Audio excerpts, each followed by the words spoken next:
What is up, everybody? Cross Shop Podcast. That's John Owning of PFF. I am Nick Harris of the 4-Star Telegram. We got some news today. Big news day. Let's get it, John. The Cowboys have fired Matt Eberflus. Congratulations, John. Your hate agenda has finally pulled through. This most likely means that Kenneth Murray is no longer on the team moving forward. So I think both of your hate agendas have worked. But John, just reacting to the news, and this was rather quick. I expected a thorough process, and they even said it coming out of the game on Sunday that it was going to be an elongated process. But less than 48 hours after the end of the season, they go ahead and pull the trigger on Matt Eberflus.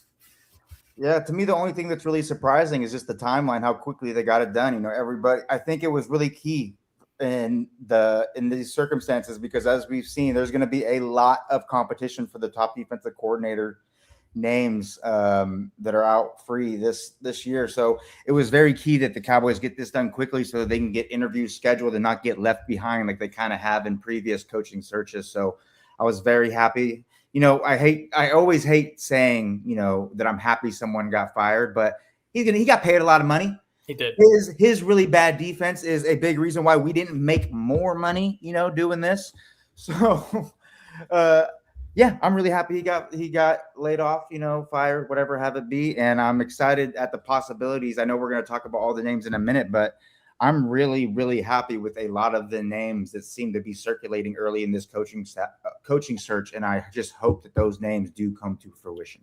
We're going to get to some candidates here in a second. I do want to kind of speak, though, on what we think were the biggest indictments against Eberflus. And there was one yesterday that I spoke to Dante Fowler coming out of the locker room, and I asked him, I said, hey, what does this defense need? He said, we got the guys. We just need to put them in the best position to make plays. That's it. I don't care how good you think your scheme is. You just got to evolve around your players. Take your players' opinions on some things and try to put your players in the best position to make plays. That's one of the biggest indictments I've heard all year on Matt Eberflus, when one of your veteran players who has been in multiple schemes understands how this league works, has that type of criticism for you and the system you've had over the course of 18 weeks. And, you know, I think this became more clear to them after going through the player exit interviews, because if Dante Fowler was being that open with me, a reporter, then I guarantee he's saying the same thing to Brian Schottenheimer in his exit interview as well. And there's no telling how many others were in that locker room saying the exact same things. But I think once they got through those exit interviews, it made it completely crystal clear that Matt Eberflus had to be on the way out, even if they weren't already heading toward that decision already. But if you could point to one thing, John, whether it be statistically, emotionally, mentally, whatever it be, the biggest indictment against Matt Eberflus in 2020. Yeah, there's the inability to adjust, the inability to curtail your scheme to fit your players. I mean, Bobby Belt has been throwing that quote out from what he said when he was hired about what's the thing he learned most, and it was that you have to learn how to fit your scheme to the players you have. You can't be rigid with your scheme, and that was the complete opposite of what actually ended up happening. He just inability to adjust. You got guys like Savone Ravel, who's a press man guy, playing off coverage, you know, Trevon Diggs, who's a man cover corner from the start, playing off, playing cover two, playing quarters, these type of things that he hasn't developed his skill set to do throughout his entire NFL career. I think that is the biggest indictment. And another thing that kind of is annoying me about the whole Eberflus discussion is, yes, the front office needs to be held accountable for their lack of ability to acquire talent, but Eberflus is just as culpable in that lack of talent as they are, because he was a big part of the player acquisition process of getting guys like Kenneth Murray, Meyer Elam, all of those type of guys that didn't work out. He had a big hand, Jack Sanborn. He had a big hand in bringing all of them over, and they were duds. They were complete duds. And I think that he, like somebody tweeted me earlier, what I should have said is he made his bed and he wet in it. You know, he did. It was just nothing that he did went well. His ability to evaluate players, I don't trust. His ability to adjust on defense, I don't trust. I just don't trust anything of his ability to do. And I think the game has really passed him by as a defensive coordinator. I don't think that is something that he is going to successfully do unless he changes a lot. I think he could still probably be, which is weird given how bad the linebackers were, he could probably still be a decent linebackers coach when that's his sole focus and he's not doing the whole defense as a whole. But I just don't trust any of his abilities to attack the assignments that a defensive coordinator has to do on a week in, week out basis. before we take a look at some of these candidates that we both think make sense for a potential replacement, this is one of the most important hires that Jerry Jones has ever made. This defensive coordinator hire that they are about to make right now. It's the fourth defensive coordinator in 4 years. Obviously, they have to hit on it. They can't go 5-5. They can't go 6-6. They have to get a guy that can stick around for 2, 3, 4 seasons, create some continuity, and maximize this window that they have available here with Dak Prescott in this offense. It's crucial. And I've heard some people on Twitter talking about how can the Cowboys even go and get a badass defensive coordinator? This is not a job that anybody will want. This is a very attractive job. When you look at the offense that this team put together in 2025, you're basically asking the new defensive coordinator, hey, can you just be average? If you could be average, this team will make the playoffs and exceed expectations, and you'll be a head coaching candidate somewhere. That's a beautiful scenario. And you have key pieces to build around, like Quinnen Williams, DeMarvion Overshown, Deron Bland when he's healthy, Osa Digizua, Donovan Ezraku. I mean, you have pieces. It's not like you're building it from scratch. And you have 2 first-round picks that you would assume the team will let you use. And so if you're a defensive coordinator out there, I can't assume that there's many better opportunities than this one. Yeah, I totally agree. When you don't have the pressure of needing to hold teams under 20 points every game to get a win, it takes a lot of pressure off, and it gives you a lot more freedom of the calls that you can make on defense. You can be a lot more aggressive. And that's why I think we're going to see a theme, at least a theme of the defensive coordinators I prefer, is aggressiveness, the ability to dictate to offenses, not the ability to be reactive, but to be proactive in attacking offenses. And I think that's something that a lot of these defensive coordinators, their histories will tell you that that's what they're built to do.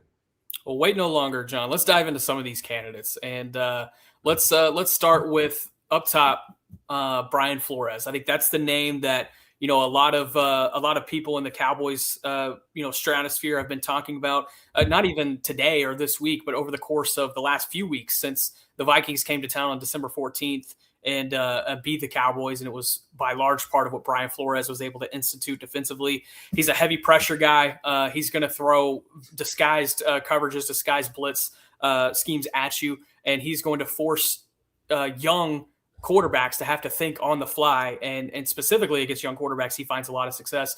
It does require veteran guys on the back end because their responsibilities are so crucial because they blitz so much. Those guys have to stay in their responsibilities so they don't give up big plays. But this is one of the more intriguing ones, John, right off the bat. Yeah, I love Brian Flores as a defensive coordinator candidate. Obviously, he's done great at every stop that he's had. And I even believe everybody talks about how you got to let Brian Flores have his guys that be successful. And he's not going to be that successful in his first year because the Cowboys don't have the players capable of running his scheme. They don't have the high IQ guys. Well, if you go back to Brian Flores' first year in Minnesota, I put their depth chart on my Twitter. I think it was last week or something like that. Not a very talented defense. He brought them and they were in the 18 to 20 range when it comes to EPA per play. And that is exactly what you would love to have that from the Cowboys defense this year. Imagine how good this team could have been if the Cowboys defense was consistently in the 18 to 20 range throughout the year. I think the Cowboys, we'd be talking about them going to the playoffs and being a really big threat in the playoffs. I really love Flores from a scheme perspective. He's very similar to Mike Zimmer from a front seven perspective about how he likes to blitz, how he likes to attack protections, but he's very different in how he layers the coverage behind it. Mike Zimmer, unless we get to third downs where Mike Zimmer will do some crazy stuff, Mike Zimmer typically would play either a cover 1, cover 3 style scheme behind his pressures on his front seven on first and second downs.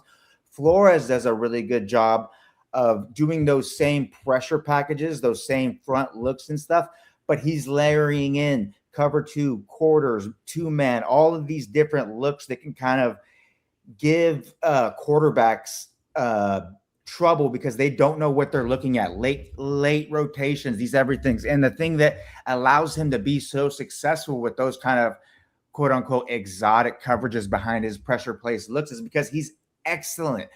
Everybody I've talked to that has either played with him, coached with him, been in the same building with him, he is fantastic at bucketing his schemes and his calls so that they are easy for the defenses to comprehend and implement.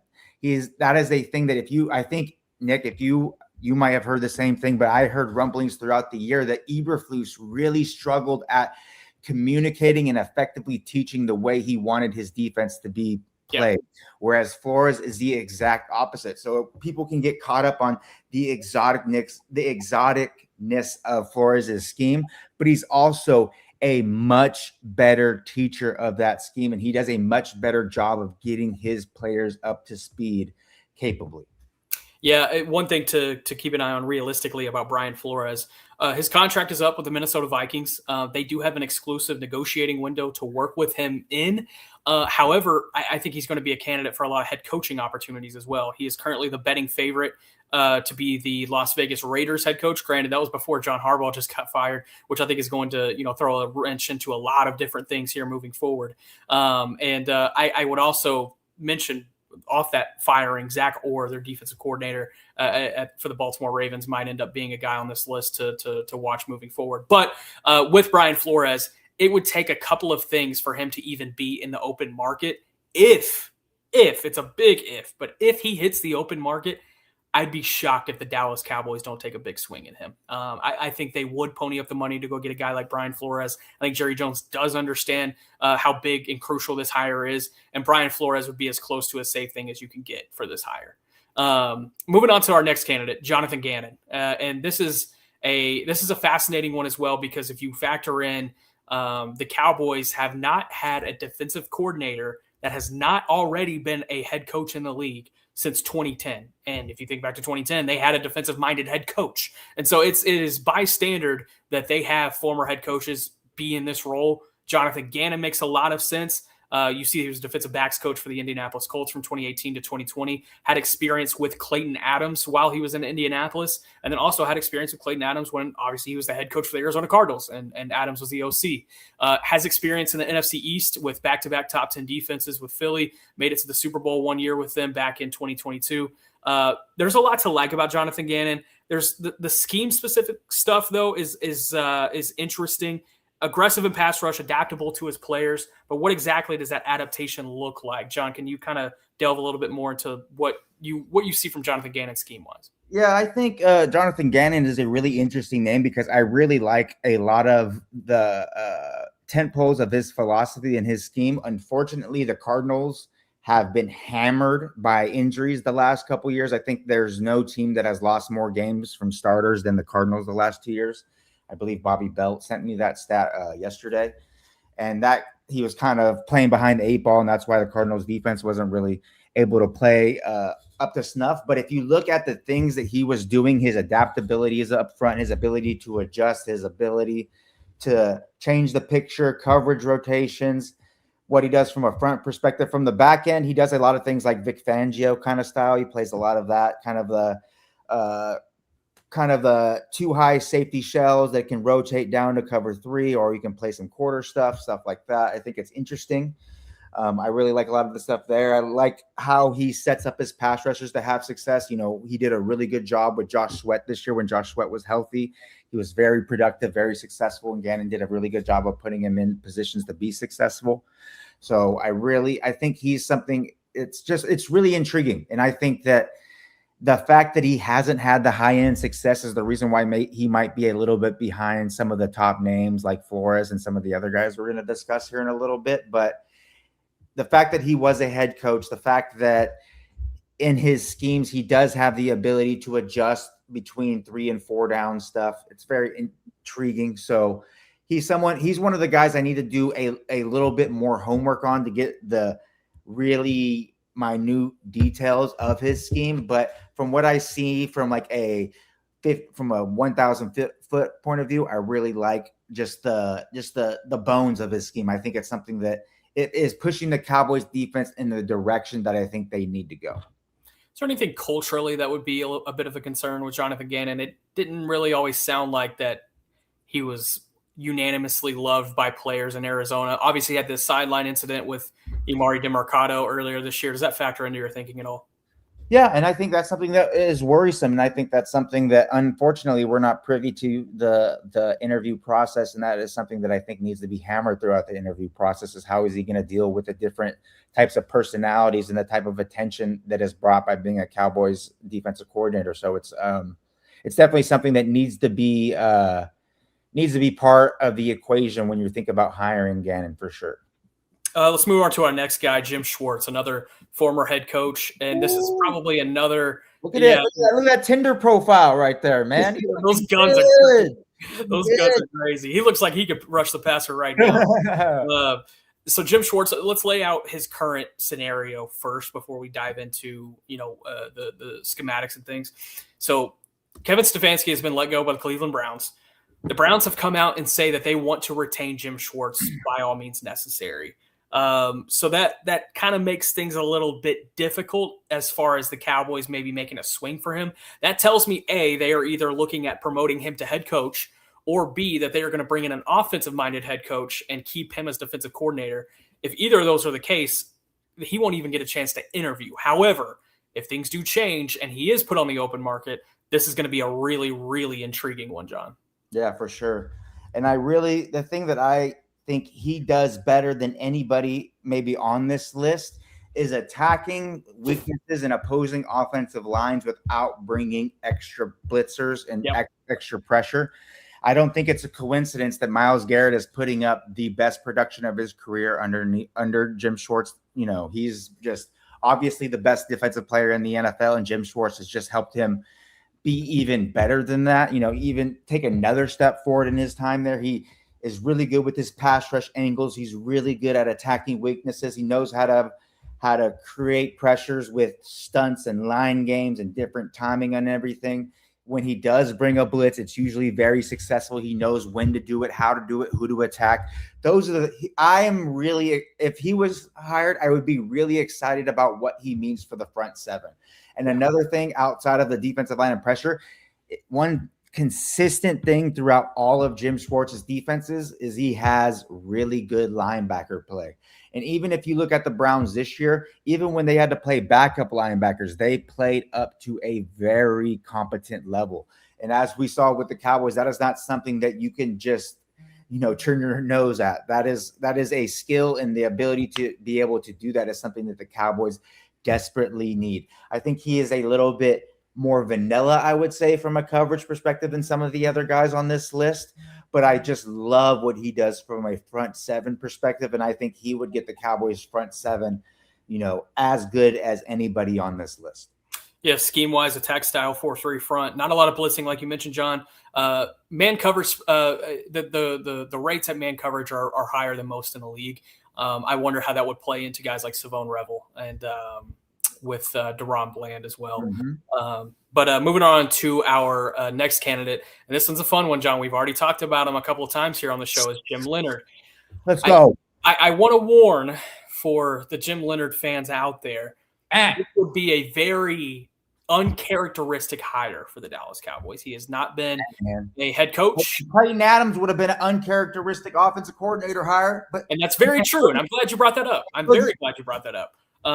He's not been a play caller at the NFL level. However, the track record's there. When you look at the defenses that he had at the University of Wisconsin over the course of his 6 seasons as a defensive coordinator and defensive backs coach, you can see the prowess. You can see why NFL teams were interested whenever that Wisconsin staff did get canned. He spent 1 year as an analyst with Illinois and then moved on to the NFL, where he's been the defensive backs coach and pass game coordinator for the Broncos over the past 2 seasons. And you've seen a lot from Jim Leonhard from that secondary over the past 2 years. What excites you the most here, John? And I do want you to dive into the element of unknown. Why do you feel comfortable with the element of unknown with him?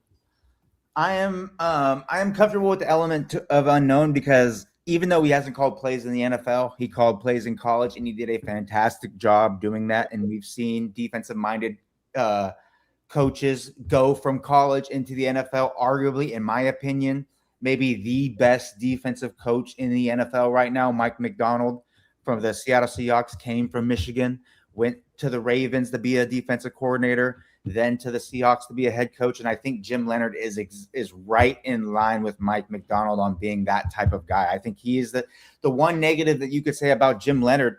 just like with Mike McDonald is, he might be too good of a young head coach and he might get sniped up from you really early, a year or two into his defensive coordinatorship because he's doing such a good job and because the Cowboys, bring such a notoriety and attention that he might get sniped up really quick. But what I love the most from Jim Leonhard, just like I said from Jim Schwartz, that he's going to get the front seven about as good as you can hope. Jim Leonhard is going to get that back seven playing at as high of a level as they possibly can. He is probably one of the better secondary coaches in the NFL. I think ask anybody in Denver about what he's done there, and they just glowingly talk about the things that he brought to that Vance Joseph scheme and how he's been able to streamline some things, add some little details to Vance Joseph schemes that has allowed them to be successful, consistently successful against arguably some of the best offenses in the NFL as well. From a scheme perspective, he plays a lot of cover three. But the thing about him is I posted a clinic that he was a part of from like when he was the defensive coordinator at Wisconsin. It's on my Twitter. It's underneath the post that I had my top 5 defensive coordinator candidates. So just search Jim Leonhard and my name on Twitter, and then click on that top 5 defensive coordinator thing, and then scroll down. You'll find the clinic talk, or just type in Jim Leonhard Clinic on YouTube and it'll pop up. But he has he doesn't have a lot of play calls per se in his defense. So he doesn't have a bunch of different calls, but he has a ton of adjustments within those calls to be able to defend the myriad of ways that teams attack his defenses.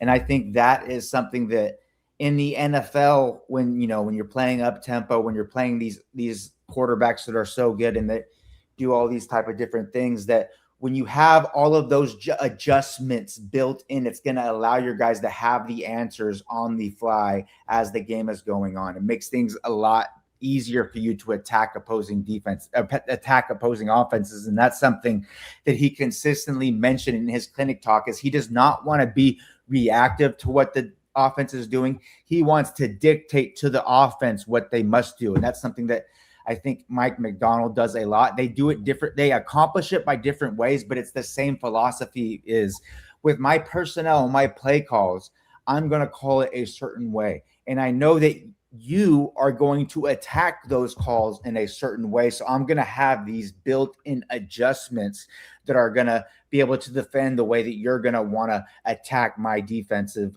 scheme, my shells, the way I've structured the defense pre-snap. And I just love the way he does that. Everybody who talks about it says he's on the cutting edge of defensive scheme with his little wrinkles. I like the way he attacks with blitzes. I like what he does with the fronts and the way he can set up his pass rushers. I believe at Wisconsin, that was when he had like Nick Herbig. He had a lot of really good front players, and he really maximized their ability to get after the quarterback. Yeah. And hey, man, you want to make it the best way possible? Hire Jim Leonhard to go trade for my boy Nick Herbig, who is just, I don't know what the Steelers are doing with him. He only played 13 snaps in the game against the Ravens and still got a sack. He's one of the most efficient pass rushers in the NFL, going on 3 years now. He's someone who deserves to be a starter somewhere. Bring him to Dallas and let him start there, baby. Let's go. One last quick question on Leonhard. Runs a lot of match zone coverages. Would that concern you with the match? Would that concern you with the current personnel? No. Because when he's playing zone, it plays out like man. He had, like in that clinic, you'll see the way that he teaches zone. It's all with man principles. Everything's going to turn to man eventually, which is the complete opposite of Eberflus's, how they sink back to their zone, read the quarterback's eyes, drive on the ball. And with Jim Leonhard, they're going to sink back to their zone, and then they're going to plaster or match to the receiver that is in their area. And that is going to allow them to play man-like principles despite having the depth and the early look of zone. And that's why you see the defense, the Denver Broncos, able to have a lot of success. And you see with the way that they are able to, despite playing the call is zone, but it's going to look like man on tape because of how the route distribution is working and how quickly they're plastering to these receivers.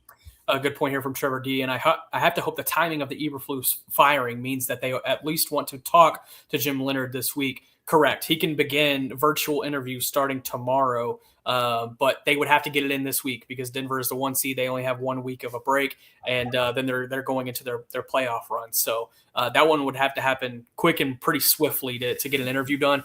He does have very important fans in the building. I'm not going to mention who, but he has very important fans. It's me in that building. Yes, it's John Owen. Let's move on to our next candidate.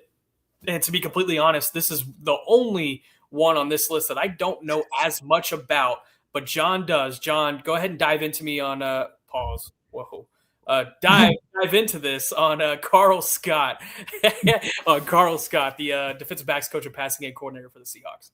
Love Karl Scott's name being brought up. I think he is the top, dark horse, quote unquote, candidate.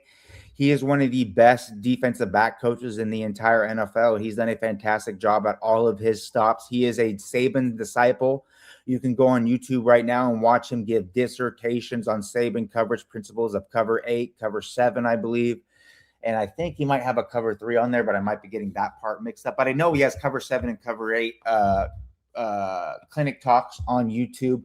And the thing you can tell there, he's a great communicator. He does a really good job of distilling complicated principles very simply. And that is why his defenses consistently are some of the most disciplined and effective secondaries in the NFL. Now, it would be a little bit for him to move to a defensive coordinator role because I don't think he's called I don't think he's called plays anywhere, whether it be college or the NFL. So it would be a little bit of a step up. But I would just love bringing that Saban coverage tree type stuff, mixing it with the McDonald front stuff that he's seen in Seattle, working there for 2 years. I think that kind of mismatch and bringing that new Seattle scheme to Dallas would just be really interesting, really fantastic, and really put the Cowboys defense on a cutting edge from a schematics perspective. And that's not something that we have been able to really say since the Jimmy Johnson days. Quick news note: former Cowboys coach Jason Garrett is interviewing with the Tennessee Titans on Friday. Hey, hire him.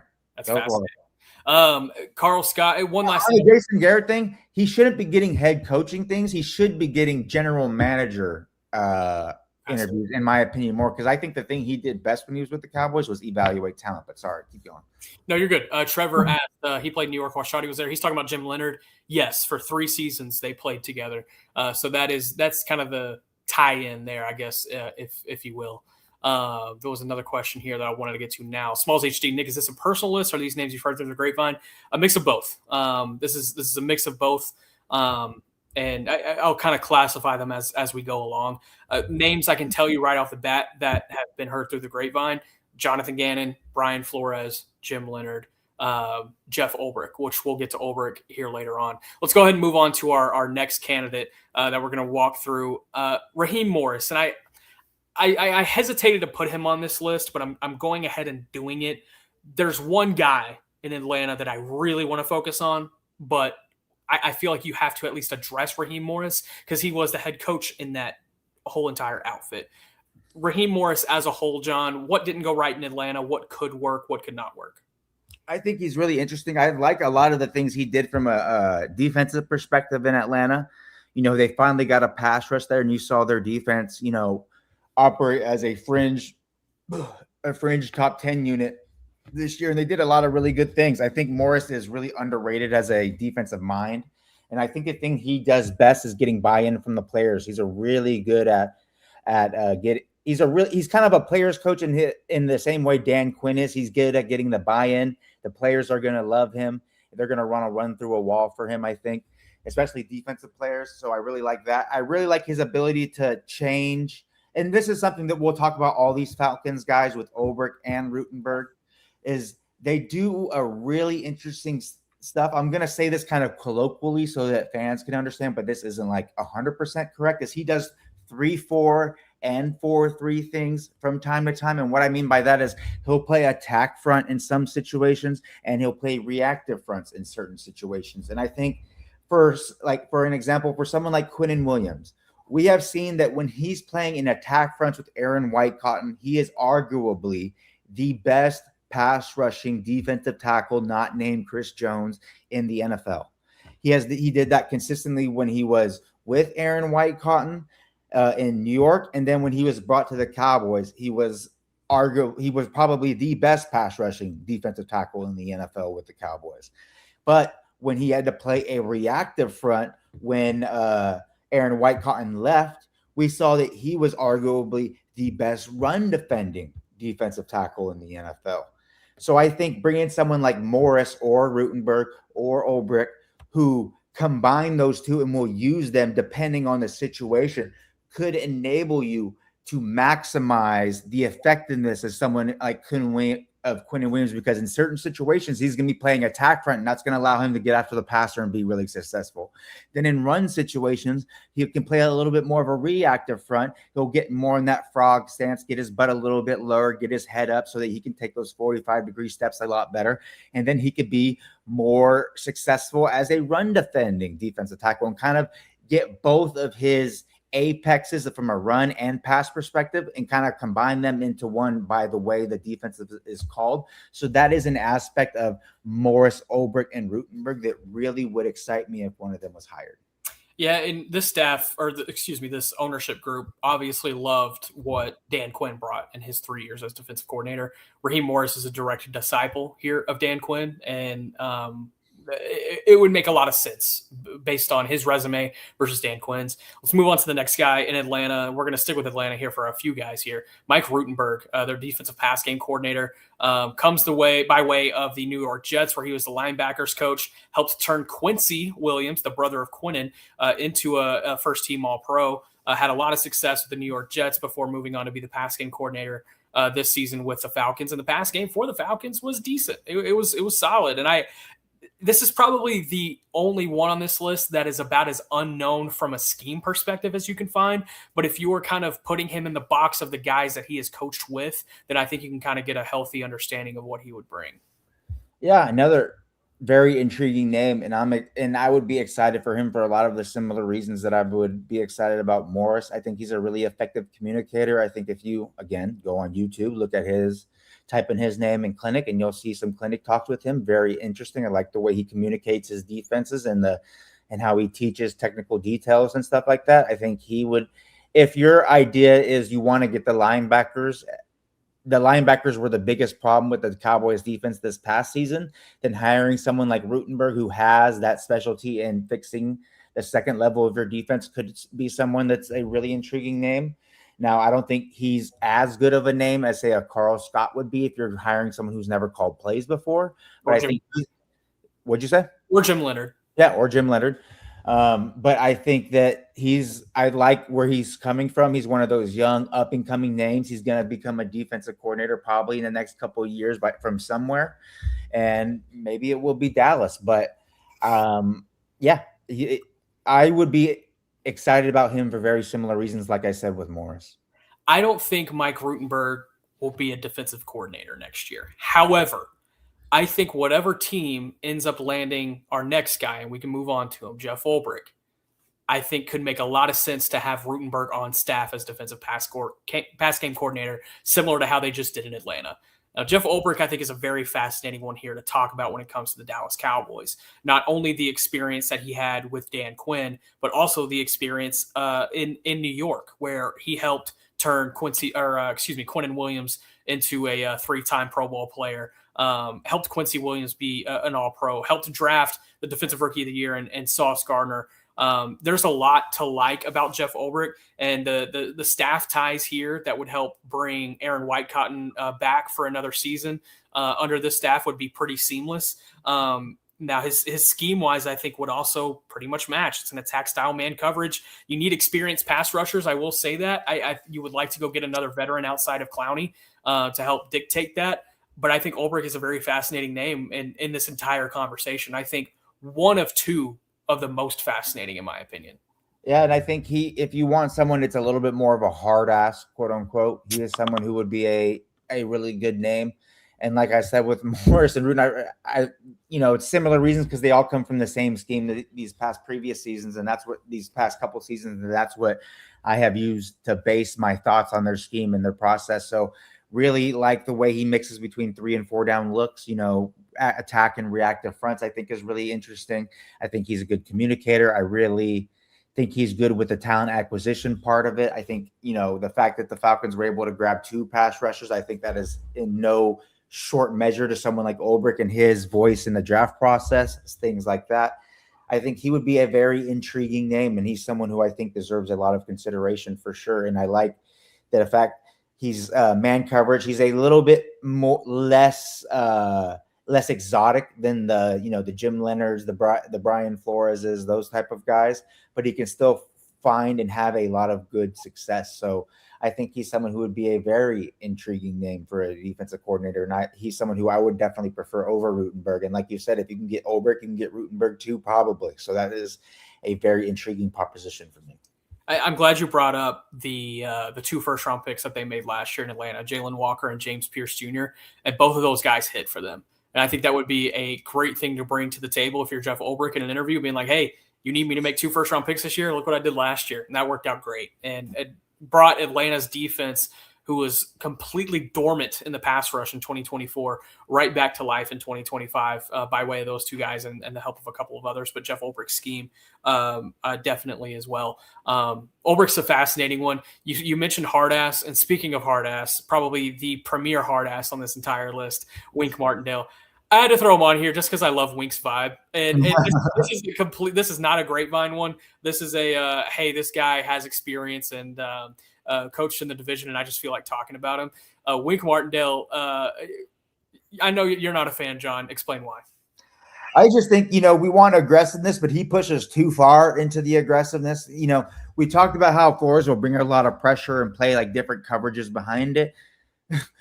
Don Martindale, he's playing engage 8 consistently. He's playing cover 0. He's bringing the all-out blitz, playing man coverage behind it. And good luck if you don't have tight coverage behind it, you're going to be giving up a lot of big plays. You're going to get a lot of sacks, a lot of pressures, those type of things, but you're also going to give up a lot of big plays, and that can be very maddening to watch. And I think that you need to dial down the aggressiveness just a little bit in the NFL. We want aggressiveness. I want an aggressive defensive coordinator who attacks opposing offenses, but not quite that much. It's like a little bit of too much of a good thing with Wink. I am very fascinated to see where he lands after dealing with the fiasco chaos that Sharon Moore brought to Michigan. I'm curious to see where he ends up landing. Caden, let's bring up these names to watch again. Like there we go. John and Caden, you can hop in here too. Give me one name here that would be the dream scenario, and then give me who you think it's going to end up being. Caden, we'll start with you. If I had to guess who they will hire, I will say Jonathan Ganon. But I was telling John before, it's hard for me to get past that one social media video the Cardinals put out on his first day when he was doing weird stuff like speed, strength, and it's hard. He's smart. He's been a head coach for a reason. If I had to guess, that will be it. Dream scenario, I'm not going to say Flores because I don't think that's going to happen. I think he's going to stay in Minnesota. That's why it's a dream scenario. Okay, dream scenario, I would say Flores, but I think it's going to be Ganon. I wouldn't mind Schwartz or Ulbrich or Morris. Gotcha. John? Dream scenario or boy, Jimmy Len, baby. Jimmy Leonhard. We're going for it. And then Jim Leonhard over Jim Schwartz or Brian Flores? Yes, sir. Yes, wow. sir. Yes, wow. sir. Okay. Yes, sir. Would you have taken Mike McDonald over those guys coming in? And then look what Mike McDonald. Yeah. I'm not necessarily challenging you. It just is. It is an island. And I don't like it. No, I'm just kidding. It is an island take. And then realistic. I mean, I honestly think Jim Lennon is a realistic guy. But if I had to give another name, who I think it will be, I'll say Jeff Ulbrich. Okay, I think I'm gonna go Jeff Ulbrich as far as realistic. Dream scenario. I've always really liked Jim Schwartz. I really have. I think with the personnel that you have and the experience that he's had in the league, that's a very fascinating one to me. I just don't think he gets let go by Cleveland. Granted, it's very early. These guys haven't even scheduled any interviews yet, and I want to make sure and preface with that before I say this. But as I get a feel of things right now, I see this eventually being a 2-horse race between Jonathan Ganon and Jeff Ulbrich. We'll see how Jim Leonhard does in the interview. I want to throw that in as a caveat. I think that could be very fascinating, and I'd be very surprised if he does not get an interview. Just my early feel, this could change literally by 8 o'clock tonight. I think this ends up being a Ganon Ulbrich type of situation here. But I do have a question about Ulbrich. Obviously, when he's been a defensive coordinator, he's had defensive head coaches. So how much say does he really have? And I know he's done play calling, but I feel like both times he's done play calling was when he was either the interim, because I don't think he called plays for the Jets, right? Correct. It was Saleh. Okay. And did he call plays last year, or did Morris call plays? That one I would have to check on. Okay. Yeah. So that's a weird question to ask, because obviously I know what you're saying, though. Yeah, like how can you understand that he's going to be able to call plays successfully? And that's a good point. I just think from his lineage, his development, I'm more so focused on his development and what he's brought. But I mean, if you're understanding that he would be bringing in a similar scheme to what he's done or to what he's been under in New York and Atlanta, I think it would play into what this team needs. And I could see the case being made. The one thing I think Ulbrich won't have that Ganon will is the head coaching experience. And now that you mention it, Caden, more play calling experience as well. The one thing to go off of, though, is it's pretty obvious that White Cotton does have a voice in there, because I know he fought for Donovan Ezeraku from your reports. He fought for Ezeraku in the first round. And then again, from your reports and everybody, he was fighting on the table to bring Quentin Williams on here. Well, yeah. Ulbrich has a connection to White Cotton has a connection to Ulbrich from New York. So I could easily see White Cotton fighting for Ulbrich to be the DC. 100%. Let's go through some of these fan chats. We got some good ones in here. Let's see. Smalls HD. We've kind of touched on this. Do you think they'll go after another DC that has no head coaching ambition again? This is different from what I thought it was. Has no head coaching ambition. Okay. I mean, yeah, ideally, but I don't think they'll only focus their search on that, if that makes sense. But who would that be on that list? Schwartz. I don't know. And you would have to talk to those guys and see. Schwartz, right? Schwartz doesn't seem like a guy who's going to be a head coach again. Yeah, unless Cleveland promotes him. See, that's the thing. Like, y'all were talking about Cleveland wants to retain him. What offensive coordinators are interviewing outside of Cliff Kingsbury? Remind me, I've forgotten. Cliff Kingsbury would be the perfect Cleveland hire, though. That they fire Kevin Stefanski to hire Cliff Kingsbury. Yeah, but what's funny about that is Cliff and Jim Schwartz seem like total opposites. Yeah. Like, I could see Jim wanting to kill him. Yeah. Well, 100%. Let's see. Henry Phillips saying the interview process will go far and telling us if this offseason will be different. I don't necessarily think so, because the interview process before hiring Shoddy wasn't that extensive, and I thought it was a pretty solid offseason last year. I don't know. Do you guys feel different? I do want it to be a wide-scoping, wide-ranging interview process. I want them to bring in a lot of names, but I don't think it has to be that way to prove that the offseason is going to be different. But yes, I would like it to be that way. I would love for them to draw some inspiration from the Jeff Hafley hire that Green Bay made a few years ago, and just go talk to one of these college guys. You go pull one and chop it up with them and see what kind of perspective they can offer. Now, Brian Schottenheimer has said, before he makes hires or before he, does searches, he talks to a lot of people. A few of those people that I know he talks to quite a bit are in Indianapolis, and Indianapolis has a lot of ties to what, he trusts. That's why another point why I think Jonathan Gannon could make a lot of sense. But something to keep in mind moving forward too is that this hire could come from outside of the box. Clayton Adams was an outside of the box hire. So that's something to keep an eye on moving forward. Chris Baller, what about their lack of involvement in free agency? Wouldn't that make a DC not want to come here? I don't think that's a big point against them. I mean, sure, it's a con. There's going to be pros and cons everywhere. I just think the pros here in Dallas are going to far overweigh what any con would look like right now. And just to argue against that, I think Eberflus had plenty of say in what they did last year. Exactly. I mean, they went out and traded for Kenneth Murray. Yeah. that was his guy. Jack Sanborn. Yeah, Reddy Stewart. I mean, he got guys. He was able to have a voice in those. Let's see. Ceviche saying, Nick, can you offer some input into what people in the building think about White Cotton? Felt like the defensive line should have performed a lot better, even considering the lack of top-end talent. That's a guy I'm very curious to see what ends up happening with him. I think if they end up getting a defensive coordinator that is front seven focused, then I think that probably spells White Cotton's end. If they go get a guy that specializes in the secondary, though, I think they're going to put a lot of trust into White Cotton and handling the pass rush plan, handling the run game plan. And I'm curious to see what that balance looks like. There's a lot of trust in Aaron White Cotton, and I don't think that they would have put more responsibilities on his plate a few weeks ago when Matt Eberflus went up to the coaching booth if they didn't trust in him. And so Aaron White Cotton is literally the only defensive assistant I could see retained on this staff, and the trust is still there. Yes, the defensive line didn't perform a lot better, but did any unit really? And I think if you had to point to one bright spot, I think you could point to the defensive line. Granted, they had a hell of a trio of defensive tackles, but Jadeveon Clowney, I think, outshot his coverage. Donovan Ezraku's run game stuff was incredible. I think there's still stuff to build on there. James Houston, too. James Houston, who is I've kept saying on this podcast the last couple of weeks that Ezraku is the only guy under contract next year. So is James Houston. I forget about that. He still has one more year on his deal. Let's see, Trevor. I do think signing Flores would give a sneak peek that they would be more promising in free agent spending. I understand why you say that, because that would imply that they're spending more on Brian Flores to go get him. I don't think those two things correlate, though, personally. Let's see. By the way, is Minkah Fitzpatrick a free agent coming up? I honestly have no idea. That is one thing I need to get on this week, is that I have not really done a lot of research on impending free agents. Because obviously you need smart safeties for Flores, and I thought if he was one, that's a I think Hooker could be that guy, John.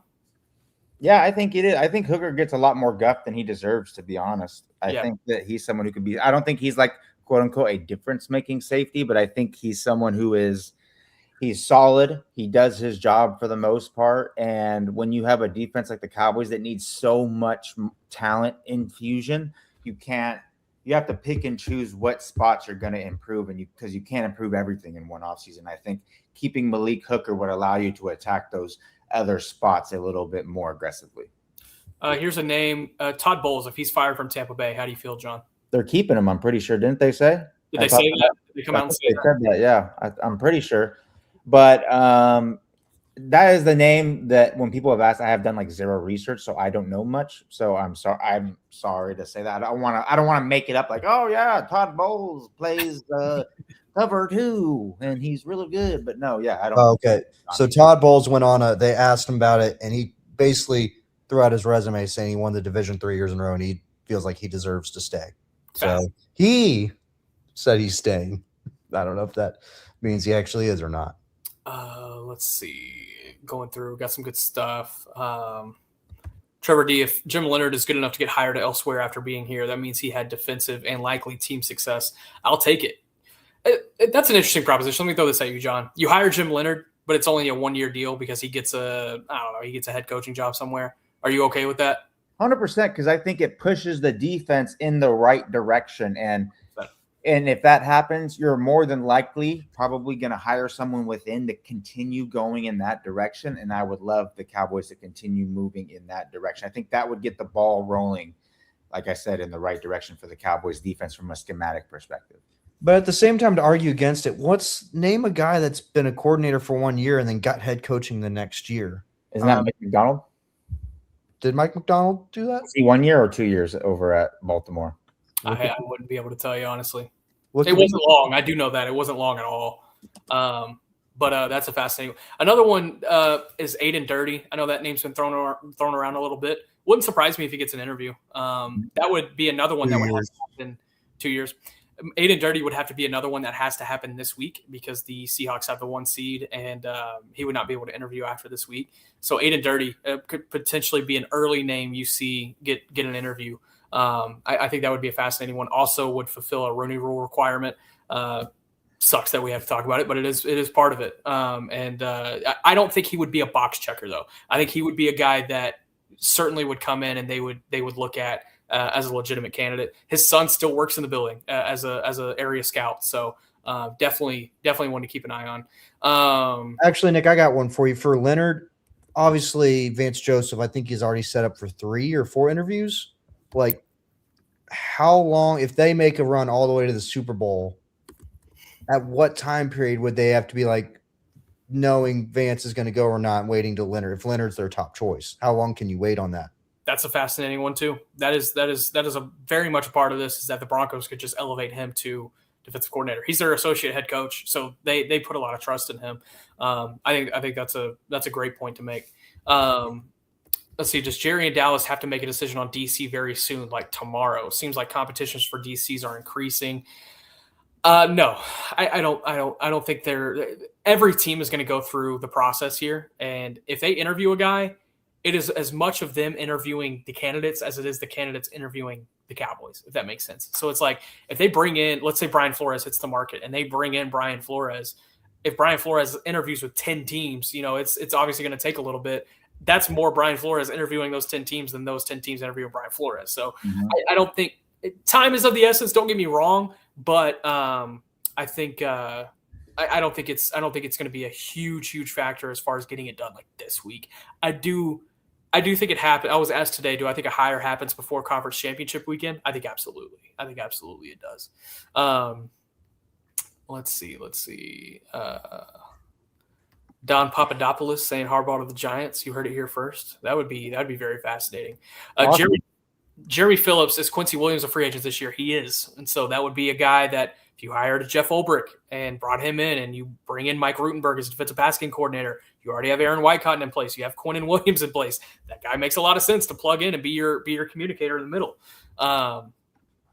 And then, all right, that's what we got on the fan chat. Hey, man, that was a great episode. We're going to have a lot of fun with this, John. Any sumo updates? Hey, we're coming, baby. 5 days away. 5 days away. We're coming. Hoshoru, we're coming. We're right there, baby. We're coming. Number one. We're coming for the win. 5 days sumo update. Probably our next show. We're going to have a sumo update. I'm excited. We're gonna have a new defensive coordinator to talk about and an elongated sumo update. Hey man, if he needs a nose tackle, I got some candidates.